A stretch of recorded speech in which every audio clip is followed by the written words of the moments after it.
turning again to Walt Whitman and his section of poems here titled By the Roadside. This one is called Europe. Here we go. Europe, and in parentheses, a subtitle, the 72nd and 73rd years of these states. Suddenly, out of its stale and drowsy lair, the lair of slaves, like lightning it leapt forth, half startled at itself, its feet upon the ashes and the rags, its hands tight to the throats of kings.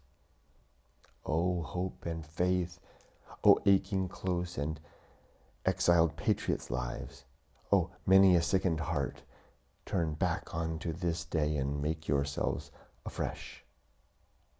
And you, paid to defile the people, you liars, mark, not for numberless agonies, murders, lusts, for court thieving in its manifold mean forms, worming from his simplicity the poor man's wages, for many a promise sworn by royal lips and broken and laughed at in the breaking. Then in their power, not for all those did the blows strike, revenge, or the heads of the nobles fall. The people scorned the ferocity of kings. But the sweetness of mercy brewed bitter destruction, and the frightened monarchs came back.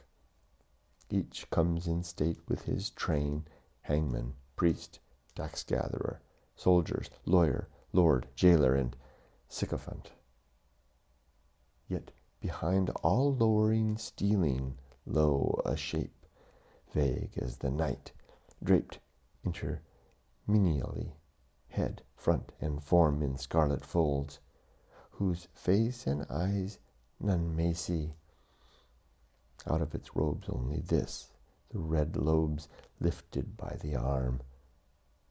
One finger crooked, pointed high over the top, like the head of a snake appears. Meanwhile, corpses lie in new-made graves, bloody corpses of young men. The rope of the gibbet hangs heavily.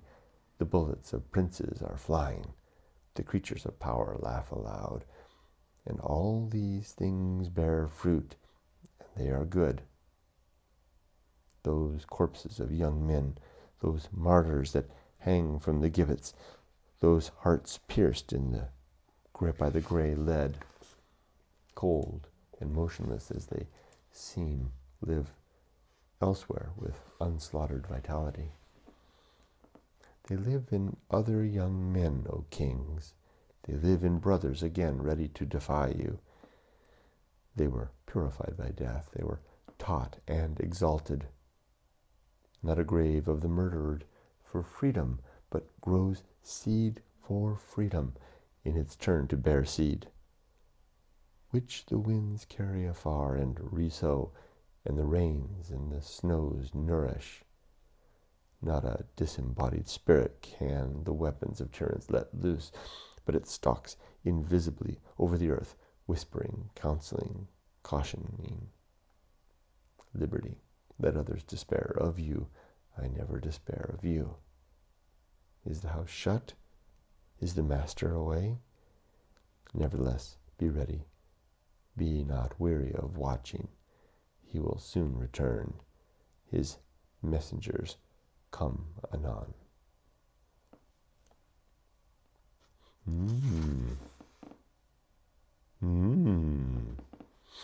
So, interesting. 72 and 3 years into the United States, looking back on Europe. And a warning, perhaps? A caution, maybe? Interesting. Political, humanizing, and artistic all at once.